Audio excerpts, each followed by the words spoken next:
This is New Zealand, and this is where people actually live in New Zealand. As you can see, nearly 80% of the country's land area is completely uninhabited by humans. Which is kinda weird when you think about it at first, because New Zealand is both probably bigger than you think it is, and has a very good climate for people to live in. The South Island and the North Island are respectively the 12th and 14th largest islands in the world, and if placed over the United States, they would stretch across the east coast from Florida up through Pennsylvania. Together, the two main islands in New Zealand are even larger than the United Kingdom, and just like the UK, they share an almost identical climate, with similar temperatures all throughout the year and similar levels of rainfall. The Köppen-designated climate type for the UK, Ireland, and the vast majority of New Zealand is oceanic and temperate, typically consisting of no dry season, warm summers, and mild winters. If you look at a worldwide map of where this climate type and similar climates can be found, they include several of the most densely populated places in the world, like most of Western Europe, Vancouver, Mexico City, Lima and Cusco, Johannesburg, and the actually settled parts of southeastern Australia. One of the largest outliers here is, of course, New Zealand, who, despite having an overall climate that is nearly identical to the United Kingdom and is even larger in size, it's also vastly less populated.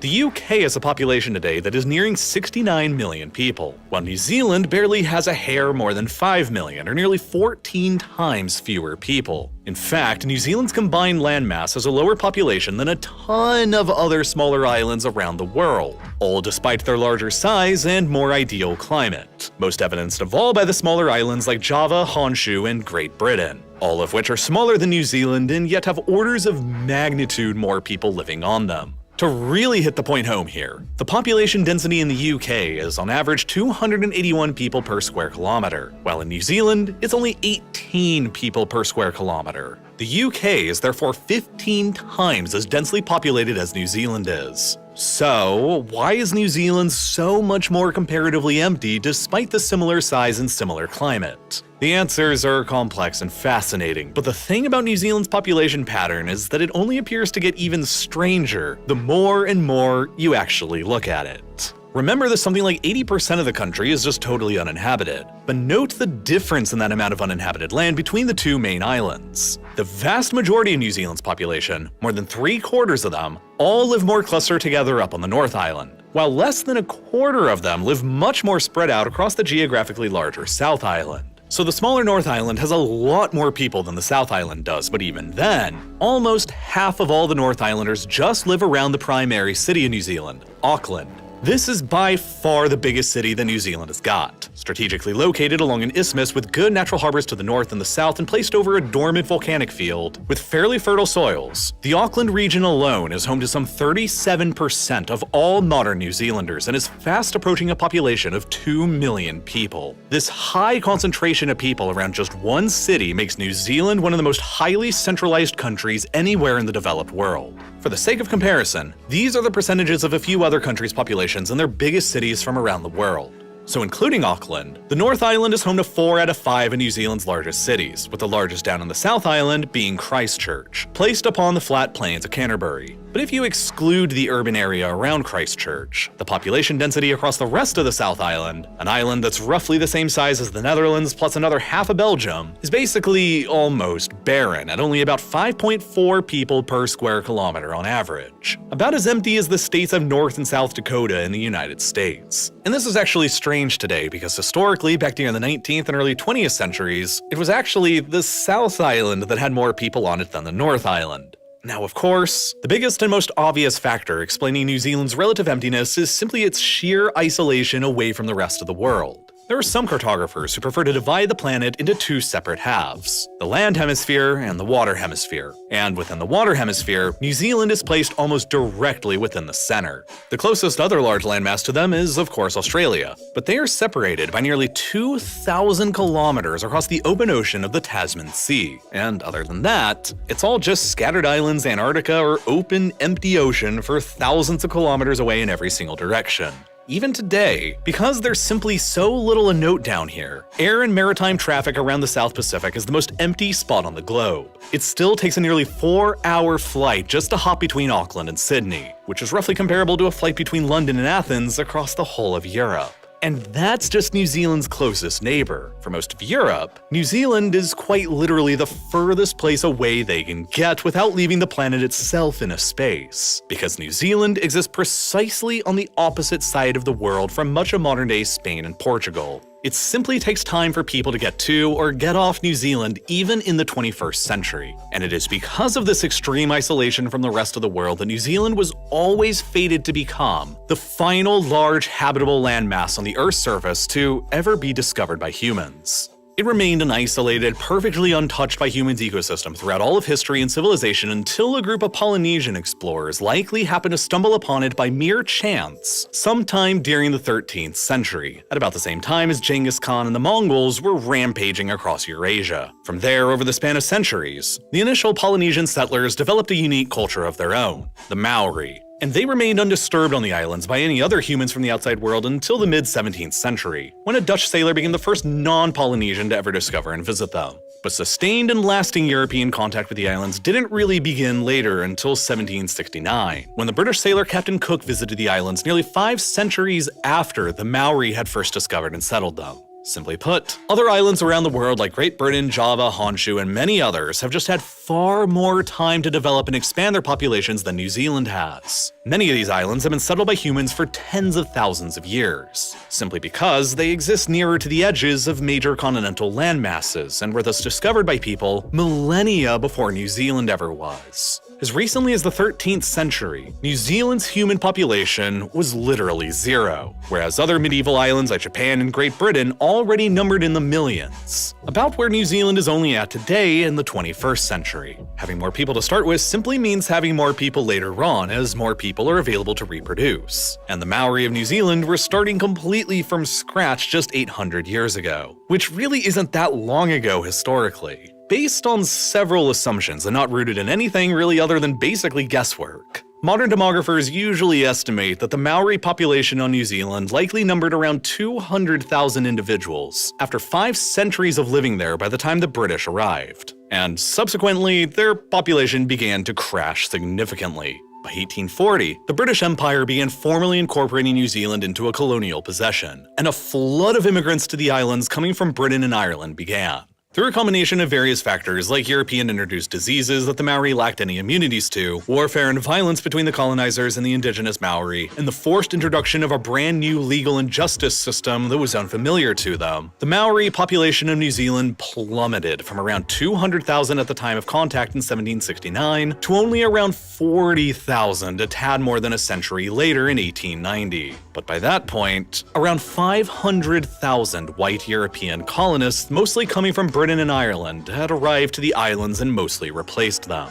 Now, initially during the colonization process, most of the new European settlers who came decided to set up shop down on the South Island, because the North Island was a lot more inhabited by the indigenous Maori, and so more of the colonial wars and violence were taking place up there, and also because gold got discovered down on the South Island. It wouldn't be until the 20th century that the North Island would recover its larger share of the population. But it was basically always destined to happen and get to the point where we are today, where over 3/4 of everyone live up on the North Island. Because, as it turns out, the South Island is actually pretty difficult to build any civilization on. For starters, the South Island is significantly more mountainous than the North Island is. This is because beneath the surface, New Zealand exists precisely along the intersection of the Pacific and Australian tectonic plates. But beneath the South Island, the westward moving Pacific plate is crashing into and subducting beneath the northwest moving Australian plate. Over the past 45 million years, the collision of these two plates here has thrust up 20 kilometers worth of rocks to form the Southern Alps, running along nearly the entire length of the whole South Island. And their name is fitting because this mountain range really is about on a par with the scale of the original Alps in Europe. There are 18 peaks in this range that exceed 3,000 meters in elevation, while the tallest of them stands at more than 3,700 meters and is nearly as high as the iconic Mount Fuji in Japan. For comparison's sake, these mountains tower over anything that can be found over in Australia. The tallest mountain that Australia has to offer is Mount Kosciuszko, and it's about 1,500 meters lower than this tallest mountain on New Zealand's South Island.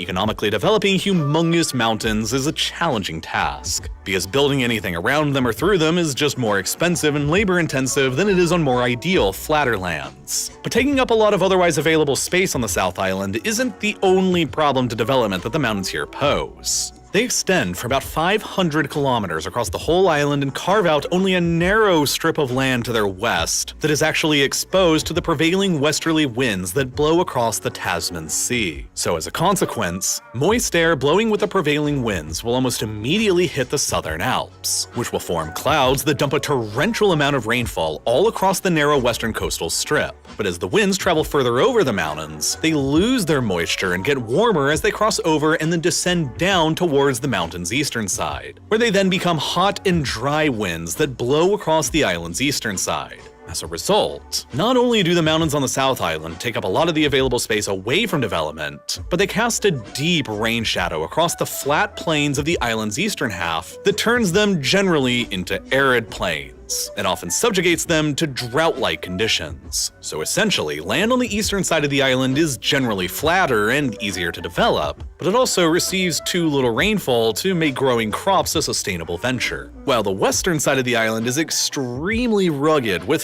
far less available flat space and probably too much rain. Conversely, while still fairly mountainous in its own right, the North Island is a lot less mountainous than the South Island is. There's more available flat land up there that's easier to develop. Rainfall across the North Island is more evenly distributed and predictable than the South Island since there aren't as many big mountains to disrupt weather patterns. And since New Zealand is in the southern hemisphere and the North Island is further north closer to the equator, especially extending into the isthmus where Auckland is located, temperatures on the North Island are warmer on average than further down in the south closer to the pole. And while there's a lot of volcanoes on both islands, all of the volcanoes on the South Island are currently dormant and none of them have erupted in centuries. Conversely, volcanoes on the North Island are still active and there have been a few small eruptions out of them from time to time over the past several decades, which have produced a limited amount of fertile volcanic soils on the island that are completely absent down on the South Island altogether. So flatter land, more reliable and evenly distributed rainfall, warmer temperatures, and marginally better soils all mean a better ability to conduct agriculture, and a better ability to simply sustain more people on the North Island. And so after the gold on the South Island ran out and the violence in the North Island ended, it was only really a matter of time before the North Island ended up with more than 3/4 of the total population.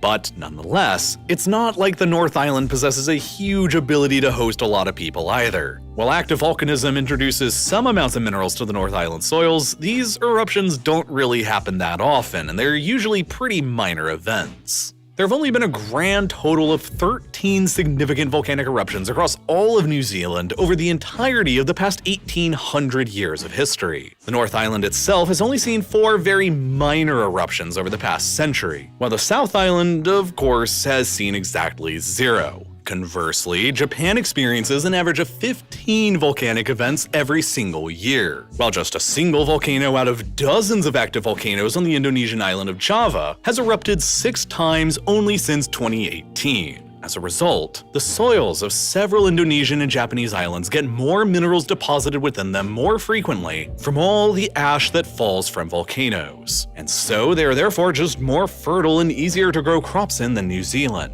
where volcanism is more dormant and rarely even happens, and so where the soils are consequently far less frequently fertilized naturally. So ultimately, because of all the mountains, dormant volcanoes, hills, and arid plains taking up most of the space, accompanied by weird rainfall patterns and a lack of very good soil, the vast majority of New Zealand is simply not very good for commercial crop growing. Less than 2% of the country's total landmass is actually considered arable and suitable for crop cultivation, a percentage that is actually comparable to countries like Jordan and Somalia, that each largely exist in a much more hostile desert environment. But unlike those countries in the desert, while New Zealand's land is mostly not very suitable for crop growing, its temperate climate, easily available water in some locations, and plentiful grasses make it largely perfect for grazing and ranching. So instead of growing crops, New Zealand just brought in a ton of cows and sheep and built its entire agricultural industry off of animals instead. The meme about there being more sheep in New Zealand than humans is very true because of this factor. There are nearly 27 million sheep on the islands today in comparison to just 5.1 million humans. And with sheep, New Zealand found its perfect niche in the world market, because they are now the #1 largest exporter of sheep products like wool and mutton in the world. But that's not even their largest export. New Zealand also has more than twice as many cows on their islands as they do people. And so it's actually dairy products that they produce from all these cows that make up their largest single export. So despite only 2% of their land being considered arable, 55% of New Zealand's land is still being used for agriculture anyway. It's just pretty much all being used for raising animals instead of growing crops. In a way, New Zealand's geography sort of forced it into basically becoming an offshore European ranch. After the gold ran out in the late 19th century, there weren't really any other lucrative minerals around to dig up or any oil and gas to extract and sell to world markets. Its very limited ability to grow crops and remoteness from the rest of the world essentially ensured that despite their large geographic size, the islands would always have a fairly small population. And a small population plus the very far distance away from the primary three global consumer markets in Europe, East Asia, and North America meant that New Zealand would never be able to develop a competitive manufacturing sector like happened in other island states like Japan and the United Kingdom, who can both grow a lot more food to sustain more people and are closer by to major consumer markets to export their finished goods to. Thus, New Zealand's only ability to generate capital through exports was by raising biological animal resources like sheep and cows, which they are very, very good at producing and trade in exchange for things like manufactured products and oil and gas. In fact, New Zealand now produces so much food through this process that they produce enough to feed around 40 million people a year, or around 8 times their own population. Obviously, they don't really need that much food, so 95% of it gets exported to over 100 different countries around the world, which in 2019 earned them over 46 billion New Zealand dollars in revenue. Animal agriculture is the primary pillar of New Zealand's exports. It has been that way for nearly 200 years and will likely continue being that way in the future, because it's really the only competitive export that geography actually grants New Zealand. But because that's the case, animal agriculture takes up over half of New Zealand's total available land, and so limits the ability for people to spread out and settle across the islands even further. And then, just like in the rest of the developed world, New Zealand's birth rates have also dropped beneath the natural replacement level. But they haven't been there for as long as they have been in other countries. As recently as 2010, the birth rate in New Zealand was still 2.1 children per woman on average, precisely at the level required to keep the population stable. As of 2022, the rate has slightly decreased beneath the replacement level to 1.8 children per woman, but that is still higher than in many other developed countries like Germany, Italy, Japan, and South Korea. And unlike Japan and South Korea, New Zealand has and continues to have a very long history of immigration to the islands from abroad. New Zealand itself is a settler society where no human being there today has any direct ancestry from the islands going back beyond 800 years, and where nearly all of the European descended population doesn't even have ancestry there going back 200 years. Throughout its history since 1840, when the British began the period of mass immigration, most of New Zealand's population growth has always come from immigrants. But the pace of immigration has recently begun growing even faster. For about a century after the British began mass migration to New Zealand, racist policies were put into place that deliberately restricted the numbers of non-white immigrants allowed to come to the islands, which kept the numbers of immigrants coming in artificially capped and limited growth and density. After all, there were only really so many white Europeans who wanted to uproot their lives and travel to the opposite end of the world for a new life in New Zealand. It therefore took centuries after its initial discovery by the Maori for New Zealand to even hit 1 million people around 1911. The racist policies restricting the numbers of non-whites coming in were only relaxed after World War II. And so it took another 45 years from 1 million people for them to hit 2 million. Then another 20 years to hit 3 million, and then another 30 years to hit 4 million. But after 4 million people were reached in 2006, it only took a mere 14 more years to add in another million people and reach 5 million by 2020. And the vast majority of all that recent growth came from immigration from new places. Beginning in 2008, the New Zealand government set a target of 45,000 new immigrants to the country a year, plus an additional tolerance of up to 5,000 more. Between 2013 and 2018 alone, 270,000 new immigrants came to New Zealand from abroad. the United Kingdom still represents the largest single country that immigrants come to New Zealand from, as former UK residents still represent roughly 1 in 20 people in the country, but most immigrants today don't come from Europe as a whole any longer. They're coming from Asia instead, and primarily from China, India, and the Philippines. Today, over 27% of the whole New Zealand population were born somewhere else outside of the country, a rate that is among the highest seen anywhere